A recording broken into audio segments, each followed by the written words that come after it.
जी हां, पिछले 2 दशकों से सत्ता के केंद्र में रहे एक करनी मार्ग स्थित सीएम आवास खाली हो रहा है और नीतीश कुमार अब 7 सर्कुलर रोड स्थित अपने नए आवास में शिफ्ट हो रहे हैं। आज एक ट्रैक्टर में कुछ सामान एक करनी मार्ग से 7 सर्कुलर रोड शिफ्ट किया जा रहा है और देखिए ये एक्सक्लूसिव तस्वीरें इस वक्त आपके टीवी स्क्रीन पर। इसमें नीतीश कुमार की पसंदीदा किताबें, टेबल, चेयर, जरूरत के कागजात और फाइल्स सर्कुलर रोड ले जाए जाते हुए आप देख सकते हैं। आपको बताते चलें कि करनी मार्ग करीब 20 सालों तक बिहार की सियासत का केंद्र रहा है। यह बंगला कई ऐतिहासिक फैसलों और बड़ी राजनीतिक बैठकों का गवाह रहा है। नीतीश कुमार ने इसी आवाज से बिहार के विकास की रूपरेखा तैयार की और 2 दशक तक राज्य का शासन चलाया। इस आवास में शिफ्ट होने के बाद नीतीश कुमार और आरजेडी सुप्रीमो लालू प्रसाद के पड़ोसी अब बन जाएंगे। 7 सर्कुलर रोड स्थित अपने नए आवास में बौद्ध भिक्षुक भी नए बौद्ध भिक्षुक आवास की पूजा करेंगे। बुद्ध पूर्णिमा के दिन आवास की पूजा होगी। तो ये एक्सक्लूसिव तस्वीरें इस वक्त आपके टीवी स्क्रीन पर, जहां पर एक करनी मार्ग से 7 सर्कुलर रोड की तरफ बिहार के पूर्व मुख्यमंत्री नीतीश कुमार के सामान को शिफ्ट किया जाता हुआ। मंत्री नीतीश कुमार जो है वो 7 सर्कुलर रोड जो है वो शिफ्ट हो रहे हैं। उससे पहले उनके एक करनी मार्ग से तमाम जो सामान है वो धीरे धीरे करके जो है वो लाया जा रहा है। और तस्वीरों में ज़रा देखिए, यहाँ पे आपको दिखा दें कि ट्रैक्टर के ज़रिए वहाँ से एक करनी मार्ग से अलमीरा, वहाँ डेस्क जो है वो लाया जा रहा है। और सामानों पर ज़रा गौर करिए, देखिए ये जो आप देख रहे हैं कि ये बुक सेल्फ जो है वो लाया जा रहा है और उनके पसंदीदा किताब, देखिए संविधान की किताब जो है वो दिखाई पड़ रही है। और यहाँ पे जो दस्तावेज हैं, जो फाइलें हैं, वो जो है उनके साथ जो है लिया जा रहा है। और सामान्य सी लकड़ी की जो कुर्सियाँ हैं वो ज़रा देखिए, वो यहाँ पे सामान्य सी कुर्सी जो है वो जिस पर नीतीश कुमार बैठते रहे हैं। और ये बताता है कि किस सादगी के साथ जो है वो रहे हैं और किस सादगी के साथ जो है यहाँ पे भी रहने वाले हैं। यहाँ पे कोई बड़ा जो है लाव लश्कर के साथ नहीं दिखाई पड़ रहा है। यहाँ पे किताबें जो हैं ज़्यादा से ज़्यादा संख्या में जो हैं वो जो उनकी पसंदीदा किताबें हैं वो लाई जा रही हैं। कुर्सियाँ हैं, टेबल हैं, वो तमाम सामान जो है वो धीरे धीरे करके 7 सर्कुलर रोड जो है वो पहुँचाई जा रही हैं। मैं इससे पहले भी न्यूज़ 18 लगातार बताता रहा है कि किस तरह नीतीश कुमार जो हैं वो बिल्कुल सादगी के साथ रहते हैं। और 7 सर्कुलर रोड से जब यहाँ पे सामान उनका व्यक्तिगत तौर पे पहुँचाया जा रहा है, तमाम जो फर्नीचर है, कुर्सियाँ जो हैं वो यहाँ पे देखिए लाई जा रही है। लेकिन उसके साथ साथ सबसे ख़ास बात ये है कि जो सामान उनके व्यक्तिगत तौर पे जो लाए जा रहे हैं, ये देखिए कार में उनके जो तमाम जो दस्तावेज है, फाइलें हैं, वो यहाँ पे पहुँचाई जा रही हैं। तो शिफ्ट होने का सिलसिला जो है वो लगातार जारी है। और यहाँ पे तमाम जो फाइलें हैं, उनकी जो पसंदीदा किताबें हैं वो तमाम जो है यहाँ पे पहुँचाई जा रही है। जो अलमीरा है उसमें लगातार हम लोगों ने देखा है कि कैसे संविधान की किताबें हैं, लोहिया की किताबें हैं, तमाम जो किताबें जो उन्हें पसंद रही हैं वो उन किताबों को, बुक सेल्फ को यहाँ पे लाया गया, फर्नीचर लाया गया और तमाम जो उनके जो दस्तावेज हैं, फाइल्सें हैं, वो तमाम यहाँ पे पहुँचाने का सिलसिला जो है वो जारी है। और नीतीश कुमार एक करनी मार्ग से 7 सर्कुलर रोड शिफ्ट हो रहे हैं। कैमरा पर्सन मनीष जुनेजा के साथ रवि एस नारायण, न्यूज़ 18 पटना। और संवाददाता रवि एस नारायण हमारे साथ इस वक्त इस खबर पर ज्यादा जानकारी के साथ जुड़ गए हैं। रवि, सामान की शिफ्टिंग शुरू हो गई और बहुत बेसिक से साधारण से सामान जो बताता है कि किस तरीके से वो इस पद पे रहते हुए भी साधारण जीवन जी रहे थे। जी बिल्कुल। और जो सामान एक करनी मार्ग से, एक करनी मार्ग जो है वो मुख्यमंत्री का आवास और इतना बड़ा है, लेकिन जैसे सामान शिफ्ट होता है उन सामानों को देख करके अंदाजा लगाया जा सकता है कि नीतीश कुमार वो अगले 20 सालों तक किस सादगी के साथ वो रहते आए हैं। और जब भी हम लोगों को भी मुलाकात एक करनी मार्ग में हुई है, कभी किसी को बुलाए हैं, तो यही हमेशा देखने को मिला है कि लकड़ी की जो कुर्सी है उस पर हमेशा बैठते रहे और वही तमाम जो सामान है वो यहाँ पे लाए जा रहे हैं। ना बड़े बड़े कोई फर्नीचर देखने को मिल रहा है, ना बड़े कोई गद्दे देखने को मिल रहे हैं। और खास बात ये है, अभी बताऊं कि यहाँ पे जो 7 सर्कुलर रोड में अभी सामान शिफ्ट हो रहा है। आपको बता दूं कि आज खास दिन भी उन्होंने चुना है, बुद्ध पूर्णिमा का दिन है, जिसे बड़ा शुभ माना जाता है। और इस बुद्ध पूर्णिमा के दिन जो है वो शिफ्टिंग शुरू है। अभी से थोड़ी देर पहले जो है वो कई बौद्ध भिक्षुक जो हैं वो 7 सर्कुलर रोड पहुंचे हैं और माना जा रहा है कि वहां पे 7 सर्कुलर रोड में बौद्ध भिक्षुक जो है वो पूजा अर्चना करेंगे और उसके बाद जो है नीतीश कुमार यहाँ से शिफ्ट बिल्कुल। और ये पहला मौका नहीं है, इससे पहले भी 2 बार 7 सर्कुलर रोड में शिफ्ट हुए हैं। नीतीश कुमार वहां रहते हुए नजर आए हैं और एक बार फिर से अब उनका जो पता है वो 7 सर्कुलर रोड, जहां पर उनके अपने बहुत जिससे लगाव उन्हें वो सामानों की शिफ्टिंग की शुरुआत हो चुकी है। बहुत बहुत शुक्रिया रवि एस नारायण इस जानकारी के लिए। बिहार में अब मुख्यमंत्री सम्राट चौधरी की सख्ती का असर दिखने लगा है। क्राइम से नो कॉम्प्रोमाइज के निर्देश का असर ये कि अब बिहार में अपराधी थर थर कांप रहे हैं।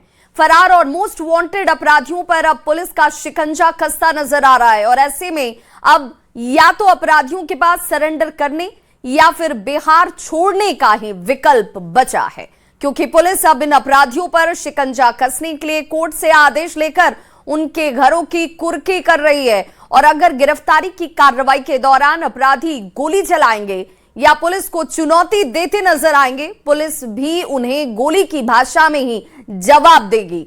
और इससे पहले भी ये तस्वीरें सामने आती रही हैं, जिसके बाद अपराधियों में अब खलबली मच गई है।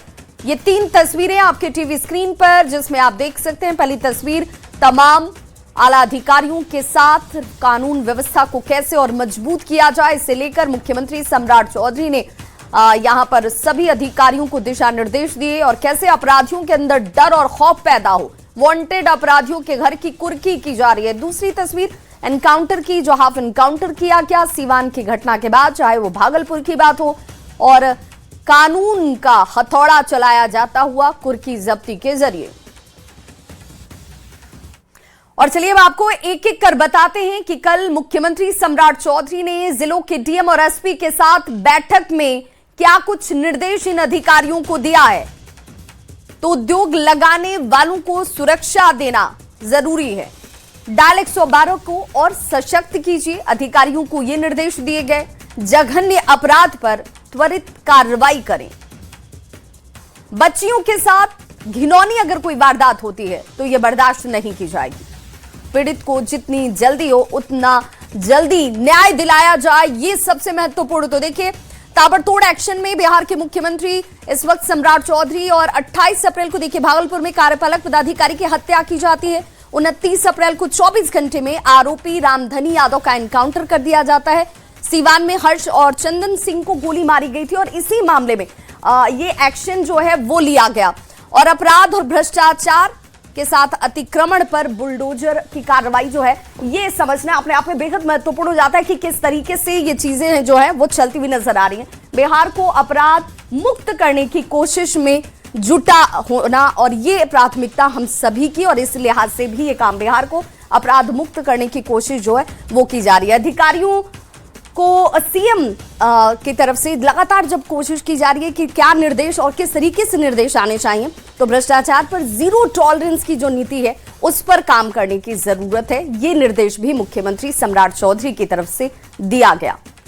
बिहार में अपराधियों के खिलाफ ताबड़तोड़ एक्शन पर प्रदेश बीजेपी अध्यक्ष संजय सरावगी ने कहा कि पूरे बिहार से अपराधियों का समूल नाश होगा, और अगर कोई वारदात करता है तो ऐसे में वैसे अपराधियों को, अगर वो पाताल में भी छिपे होंगे, तो पुलिस उन्हें खोजकर अंजाम तक पहुंचाएगी, क्योंकि पुलिस को इसकी पूरी छूट दी गई है। अपराधियों का समूल नाश किया जाएगा। अपराधी अगर पाताल में भी होगा तो उसको घींच के निकाला जाएगा। माननीय मुख्यमंत्री सम्राट चौधरी जी ने स्पष्ट रूप से निर्देश भी दिया है और पुलिस को खुली छूट भी दी है। आपने देखा सुल्तानगंज में, भागलपुर में हमारे कार्यपालक पदाधिकारी की निसंग गोली मार दी गई। हमारे सभापति गंभीर अवस्था में है। रामधनी यादव जिसने गोली चलाई, आज वो भी साफ हो गया। आपने देखा सिवान में जिस तरह मनोज सिंह जी के संबंधी को, तो कितना मन बढ़ गया था। उसका भी इनकाउंटर हुआ है। स्पष्ट रूप से माननीय मुख्यमंत्री जी का निर्देश है, एनडीए की सरकार का निर्णय है, अपराधी अपराध बंद कर दे या बिहार छोड़ दे, और जो भी अपराध की घटनाएं घटित होगी किसी हालत में भी अपराधी को बख्शा नहीं जाएगा। पुलिस को खुली छूट दी गई है और वो दिखाई भी धरातल पर पड़ रहा है। मुख्यमंत्री ने कहा है कि अपराधियों के ऊपर माला चढ़ाने की बात उन्होंने कही कि माला चढ़ा दिया जाए उन्हें। ठीक ना कहा है, दहशत होना ही चाहिए और वो दिखाई पड़ रहा है 10 दिन के काम में माननीय हमारे मुख्यमंत्री जी की, एनडीए की सरकार के। जो गड़बड़ करेंगे सुधरेंगे नहीं तो उन्हें तो माला चढ़ाना ही पड़ेगा। तो बिहार में अपराधियों के खिलाफ ताबड़तोड़ कार्रवाई और एनकाउंटर पर डिप्टी सीएम विजय चौधरी ने कहा कि अपराधी भले ही वारदात को अंजाम दे लें, लेकिन वे कानून की नजर से बच नहीं पाएंगे। वहीं पूर्व मुख्यमंत्री, आपको बताते चलिए, माफ कीजिए, पूर्व मंत्री रामकृपाल यादव ने कहा कि अपराध पर सरकार जीरो टॉलरेंस की नीति रखती है और अगर कोई अपराध करेगा तो बचेगा नहीं। तो समय के हिसाब से होता है ना। अगर कोई अपराधी पुलिस वाले के साथ ही हिंसात्मक कार्रवाई करेगा तो पुलिस तो कार्रवाई करती है, और यही बिहार सरकार के जीरो टॉलरेंस की नीति का द्योतक है कि भाई अगर अपराधी ठीक है, आप समय का फायदा उठा के कोई अपराध कर दे सकते हैं, लेकिन आप कानून की नज़र से नहीं बच सकते हैं और आपको मुकम्मल सजा मिलेगी। ये जीरो टॉलरेंस की नीति का परिणाम है। विधि व्यवस्था दुरुस्त रहे और लोग अमन चैन की जिंदगी से जिए, और जिस तरह से माननीय मुख्यमंत्री नीतीश कुमार जी ने सुशासन का राज स्थापित किया था, उसी को आगे बढ़ाने के लिए सख्ती के साथ हमारे वर्तमान मुख्यमंत्री सम्राट चौधरी ने उसी जीरो टॉलरेंस की नीति को अपनाया है। अपराधी बच नहीं पाएंगे अगर अपराध करेंगे तो बिहार में अपराध पर चौतरफा अटैक शुरू हो चुका है। पुलिस को चुनौती देने वाले अपराधियों का एनकाउंटर हो रहा है तो फरार अपराधियों के घर कुर्की जब्ती की जा रही है, अपराधियों पर नकेल कसी जा रही है और ऐसे में बिहार की सियासत में जुबानी जंग शुरू हो चुकी है। एनडीए के नेता जहां अपराध से कोई समझौता नहीं होने की बात कह रहे हैं तो वहीं विपक्ष के नेता ताबड़तोड़ एनकाउंटर पर सवाल खड़े कर रहे हैं। देखिए, अपराधियों में पुलिस का खौफ होना चाहिए और अपराध नियंत्रित भी किया जाना चाहिए, लेकिन जिस प्रकार से पकड़ पकड़ के गोली मार रही है बिहार पुलिस, और सजा अगर पुलिस ही देगी तो फिर न्यायालय की व्यवस्था क्यों है? न्यायालय को बंद कर देना चाहिए। बिहार में सुशासन मॉडल जारी रहेगा। कोई भी अपराधी, चाहे बालू माफिया हो, जमीन माफिया हो, शराब माफिया हो, कोई भी बचने वाला नहीं है। माननीय मुख्यमंत्री श्री सम्राट चौधरी जी के नेतृत्व में जो भी लोग बिहार में गड़बड़ करने का प्रयास करेगा उस पे कानून का इनकाउंटर जारी रहेगा। अपराधी और अपराध से कोई कॉम्प्रोमाइज नहीं, क्राइम, करप्शन और कम्युनिज्म से कोई कॉम्प्रोमाइज नहीं।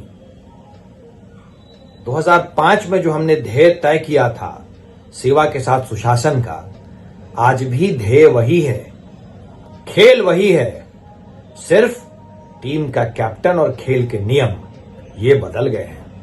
जिस तरह से अपराधियों को सत्ता से संरक्षण मिलते रहा, सत्ता के माध्यम से उनको खाद पानी मिलते रहा, ये स्पष्ट रूप से दिखा। सम्राट चौधरी जी जब मुख्यमंत्री बने हैं, इससे पहले वो गृह मंत्री भी थे लगभग 3 महीने तक, लेकिन अपराधियों का ग्राफ में कोई कमी नहीं हुआ। अपराध के मामले में सरकार और सरकार का इकबाल समाप्त हो गया है। और बड़ी खबर इस वक्त दिल्ली से आ रही है। संजय झा की मुलाकात हुई है नितिन नवीन से। बीजेपी के राष्ट्रीय अध्यक्ष नितिन नवीन से संजय झा ने जाकर मुलाकात की है। ये बड़ी खबर इस वक्त दिल्ली से आती हुई। संजय झा के आवास पर यह मुलाकात, जिसमें नितिन नवीन पहुंचे उनके आवास और यह मुलाकात हुई। कई मुद्दों पर दोनों ही नेताओं के बीच बातचीत का दौर चला है। बिहार और देश की राजनीति पर संभवतः चर्चा की बात कही जा रही है। संजय झा के आवास पर यह मुलाकात हुई, जिसकी तस्वीरें इस वक्त आपके टीवी स्क्रीन पर हैं। नितिन नवीन पहुंचे संजय झा के आवास पर दिल्ली में और वहां पर ये मुलाकात के मिनट विस्तार से पहले कि ये मुलाकात अपने आप में बेहद खास और महत्वपूर्ण हो जाती है। बिहार और देश की राजनीति पर इस मुलाकात के दौरान चर्चा की गई। तो ये वो तस्वीर मुलाकात के दौरान की आवाज संजय झा की, और वहां पर नितिन नवीन पहुंचे। संजय झा ने इस मुलाकात को लेकर क्या कुछ कहा है, जरा वो भी सुनिए। मिलते हैं तो चर्चा होती ही है, और बिहार की चर्चा तो खास करके होती है, लेकिन ये आपसे कटसी मीटिंग था इसका। कोई मंत्रिमंडल नहीं कोई चर्चा। और बड़ी खबर इस वक्त दानापुर से आ रही है, जहां पर कार्यपालक पदाधिकारी की हत्या को लेकर विरोध शुरू हो चुका है। भागलपुर में कृष्ण कुमार की हत्या का विरोध अब दानापुर में शोक सभा का आयोजन करते हुए अपने विरोध को जाहिर करते नजर आए। सुरक्षा को लेकर सरकार से मांग की जा रही है।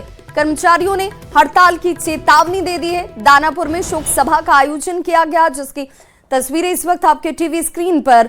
और दूसरी तरफ कार्यपालक पदाधिकारी कृष्ण कुमार की हत्या के दिन की ये तस्वीरें, 28 अप्रैल की तारीख। देखिए सीसीटीवी फुटेज में ये तमाम तस्वीरें कैद हुई थी। और अब सुरक्षा को लेकर सरकार से मांग करते हुए कर्मचारियों ने हड़ताल की चेतावनी दी है। बिना सुरक्षा वो काम नहीं कर पाएंगे।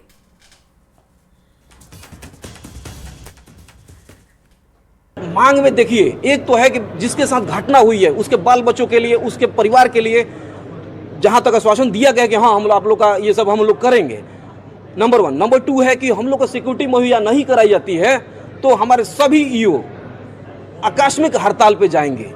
फिलहाल में सरकार के द्वारा स्टेप ली गई है, हम लोग को आश्वासन दी गई है, तो हम लोग वेट कर रहे हैं और एक डेट दिए हैं। फिर से हम लोग को आज कमेटी में यहाँ पे निर्णय ली गई है कि एक लेटर लिखते हैं, इस डेट तक, मान लीजिए 15 दिन या 20 दिन या 1 महीना तक अगर हम लोग को नहीं मिलती है तो हम लोग अनिश्चितकालीन हड़ताल पर जाने के लिए तैयार हैं। हम लोगों ने कल सरकार के भी हर स्तर पे मुलाकात की, बात की, और वहाँ से आश्वासन भी मिला। सरकार ने काम भी किया है, लेकिन अभी इससे सब लोग संतुष्ट नहीं थे। बहुत लोग, जो महिला अधिकारी थी, काफ़ी क्षोभ व्यक्त किया कि हम लोग इससे संतुष्ट नहीं है। बस एक मांग है हमारी कि बिना सुरक्षा के काम नहीं, हमें सुरक्षा चाहिए। बिना सुरक्षा के हम काम करने की किसी स्थिति में नहीं है। हमें गार्ड मिले, ऑफिस की सुरक्षा सुनिश्चित हो, क्योंकि हम अपने कार्यालय के प्रधान होते हैं। हमारे साथ हमारे स्वच्छता पदाधिकारी, नगर प्रबंधक और टाउन प्लानर जुड़े होते हैं, और हमारे सभी कर्मी जो हमारे अधीनस्थ हैं, सबकी सुरक्षा मुहैया हो। किसी के भी साथ ऐसी घटना हो सकती है, तो ये बहुत ही दुखद। बुद्ध पूर्णिमा पर मुख्यमंत्री सम्राट चौधरी के पटना के बुद्ध स्मृति पार्क में पूजा करने की तस्वीरें सामने आई। उनके साथ डिप्टी सीएम विजय चौधरी भी मौजूद रहे। ये वह तस्वीर, और इस दौरान उन्होंने बौद्ध भिक्षुओं से मुलाकात की, पार्क का भ्रमण किया, भगवान बुद्ध की करुणा स्तूप के दर्शन किए और विशेष पूजा में भी वो शामिल हुए। तो 3 तस्वीरों को आप देख रहे होंगे। पहली तस्वीर जहां पर बुद्धा पार्क में भगवान बुद्ध की पूजा अर्चना करने के लिए पहुंचे बिहार के मुख्यमंत्री सम्राट चौधरी। दूसरी तरफ बौद्ध भिक्षुओं से मुलाकात कर उनसे बातचीत करते हुए आपको नजर आ रही है। और तीसरी तस्वीर पूजा अर्चना की ध्यान लगाने की। भगवान बुद्ध के जयंती के मौके पर आज मुख्यमंत्री सम्राट चौधरी पटना के यहाँ पे बुद्ध स्मृति पार्क में पहुँचे हैं, और ये एक विशेष मौका है जहाँ पर बुद्ध पूर्णिमा के मौके पर ये सम्राट चौधरी जो हैं मुख्यमंत्री यहाँ पे पहुँचे हैं और हाथ जोड़कर सबका अभिनंदन करते हुए। और ये खास मौका है क्योंकि आज भगवान बुद्ध की 2570वीं जयंती है, और ये अब ज़रा देखिए कि वहाँ पे पहुंचकर उन्होंने विशेष पूजा अर्चना की। उन्होंने पूरा बुद्ध स्मृति पार्क जो है उसका भ्रमण भी किया, उसको देखा भी। और आपको बता दें कि आज बुद्ध पूर्णिमा के दिन एक साथ यहाँ से वो निकल करके गया जी भी जाएंगे। तो मुख्यमंत्री सम्राट चौधरी जब यहाँ पे पहुँचे हैं तो आप देख सकते हैं कि सड़क के दूसरे किनारे जो है वो बड़े संख्या में जो लोग हैं वो उनको देखने के लिए पहुँचे हैं। और मुख्यमंत्री सम्राट चौधरी ने सबको हाथ हिलाकर अभिनंदन भी किया। और यहाँ पे विशेष पूजा अर्चना में सम्राट चौधरी ने तमाम लोगों को यहाँ पे पहुँचकर और ये बिहार को लेकर के जो है वो प्रगति और उसके बिहार के विकास को लेकर के यहाँ भी मन्नतें भी मांगी। कैमरा पर्सन मनीष जुनेजा के साथ रवीश नारायण, न्यूज़ 18 पटना। तो वहीं वैशाख पूर्णिमा के पावन अवसर पर सीएम सम्राट चौधरी ने अपने आवास पर सत्यनारायण भगवान की कथा का श्रद्धा पूर्वक श्रवण किया और श्री हरि का विधि विधान से पूजन अर्चन कर समस्त विहारवासियों के सुख समृद्धि और कल्याण की कामना करते नजर आए। और देखिए सत्यनारायण कथा सुनते हुए बिहार के युवा मुख्यमंत्री सम्राट चौधरी।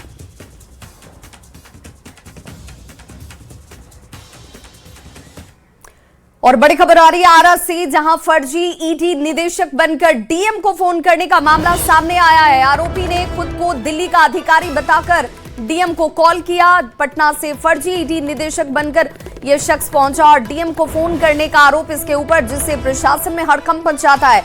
पुलिस ने आरोपी अभिषेक भोपलका उर्फ अभिषेक अग्रवाल को पटना से गिरफ्तार कर लिया है। साथ ही आरोपी के पास से 2,61,000 रुपए नकद और मोबाइल बरामद की गई है। जांच में पता चला कि वो पहले भी फर्जी कॉल कर चुका है। 2022 में खुद को हाईकोर्ट का चीफ जस्टिस बताकर डीजीपी को फोन किया गया था। फिलहाल पुलिस अब इस पूरे मामले की तहकीकात में जुटी है।